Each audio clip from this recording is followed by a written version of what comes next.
Hello दोस्तों, आज मैं फिर से आप लोगों के लिए एक अच्छी सी कहानी लेके आया हूँ। माँ जैसी सास, इमोशनल सास बहू की कहानी। करुणा जी बाजार से सब्जी खरीद कर घर जा रही थी। रास्ते में उनकी मुलाकात उनकी जेठानी की बहू शारदा से हो गई। शारदा, नमस्ते माँ जी, आप सब्जी लेकर जा रही हैं? संजना, कहीं गई हुई है क्या? करुणा, नमस्ते बहू, कैसी हो? संजना, घर पर ही है।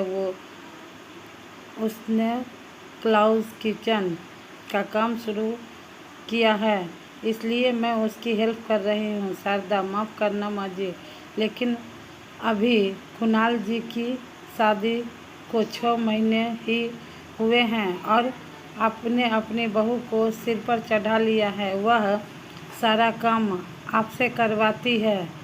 करुणा, नहीं बहू, ऐसी बात नहीं है। हम दोनों मिल बांट कर काम कर लेते हैं। जब उसके पास ऑर्डर नहीं होते तो वह मुझे काम नहीं करने देती है, लेकिन जब ऑर्डर आ जाता है तो कुछ काम मुझसे करवा लेती है। शारदा, अब मैं क्या बोलूं?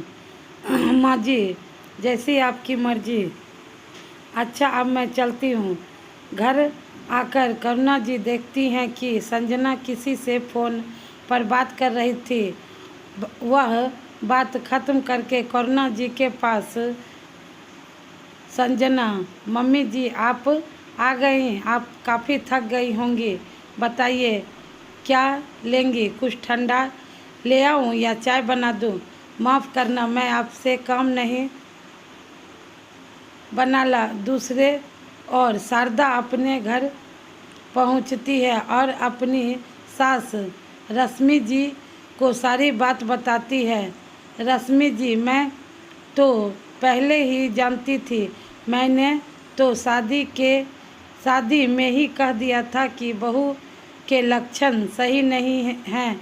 देखा नहीं था स्टेज पर कैसे अपने दूल्हे से हंस हंस कर बात कर रही। मेरी देवरानी सीधी है तो उसे नौकरानी बनाकर रख दिया है। खैर, हमें क्या, वो जाने अपने घर की। लेकिन तू ये मत समझियो कि मैं तुझे भी इतना छूट दूंगी। शारदा, नहीं माँ जी, मैं तो बस आपको इसलिए बता रही थी कि मुझे चाची जी को देखकर तरस आ रहा था। एक दिन करुणा जी खाना खाने के बाद दोपहर को आराम कर रही थी। शाम के समय डोरबेल बजी। संजना ने गेट खोला तो सामने अविनाश जी खड़े थे। वे अंदर आकर बैठे।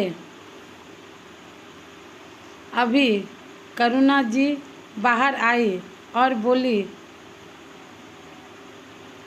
करुणा जी, आज आप बहुत जल्दी आ गए। संजना, अपने ससुर जी के लिए चाय बना ला। अविनाश जी, रहने दो, चाय नहीं चाहिए। आज भाई साहब से मिलने गया था, लेकिन उनकी तबीयत थोड़ी ख़राब थी, राकेश ने बताया था। करुणा जी, क्या हो गया जेठ जी को? मुझे भी ले चलते साथ में। अविनाश जी, नहीं, ऐसा कुछ खास नहीं था, बस थोड़ा सा बीपी बढ़ गया था। राकेश नहीं आया अभी तक? करुणा जी, राकेश आज देर से आएगा।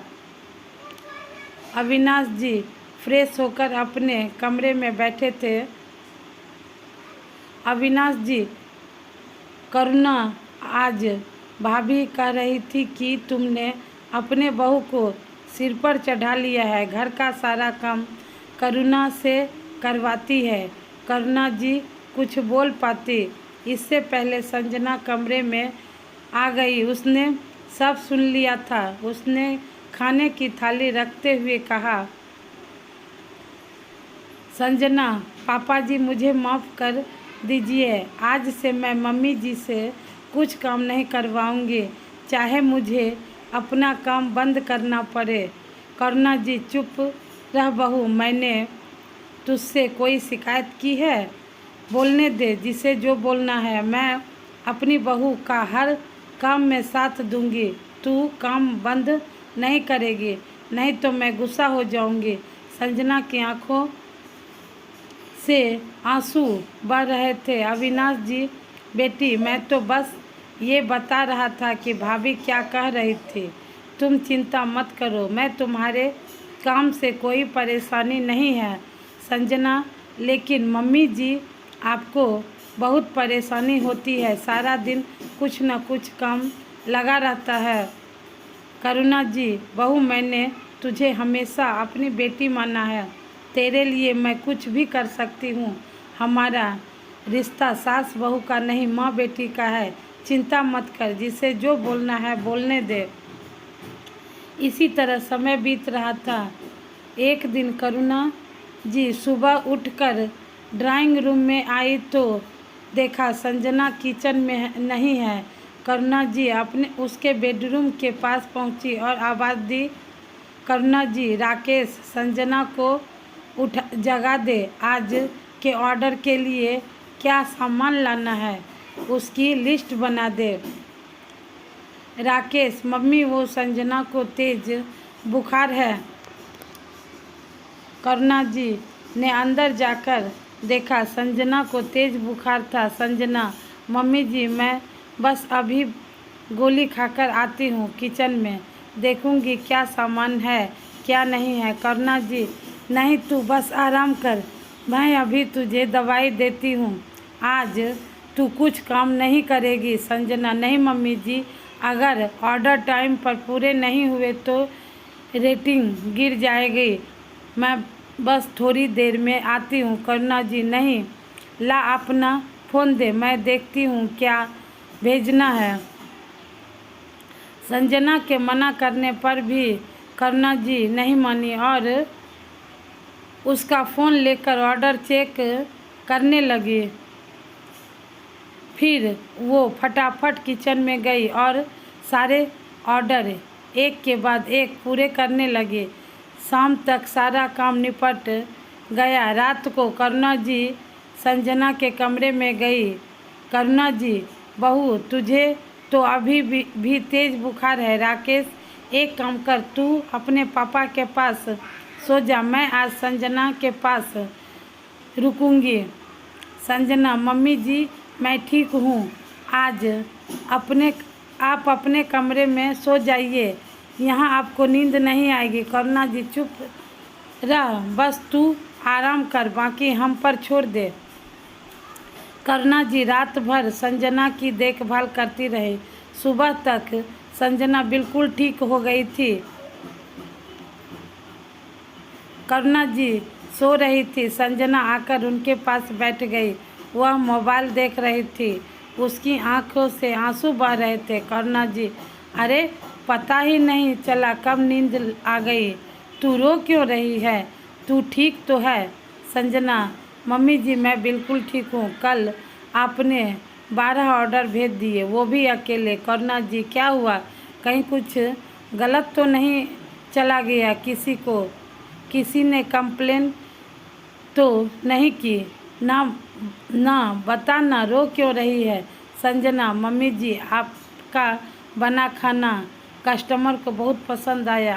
आप सबने अच्छी रेटिंग दी है, मुझे गोल्डन मेंबर बना दिया है। आप दिन भर खाना बनाती रही और रात भर मेरी देखभाल करती रही। करुणा, हे भगवान, तूने तो डरा दिया पागल। मैंने कहा था कि तू मेरी बहू नहीं बेटी है। क्या एक माँ अपनी बेटी के लिए इतना भी नहीं कर सकती? संजना अपनी सास से लिपट गई। तो आपको हमारी कहानी कैसी लगी? अच्छी लगी हो तो कहानी को लाइक और चैनल को सब्सक्राइब कर दीजिएगा और बेल आइकन को प्रेस कर दीजिएगा। थैंक्स फॉर वॉचिंग दोस्तों।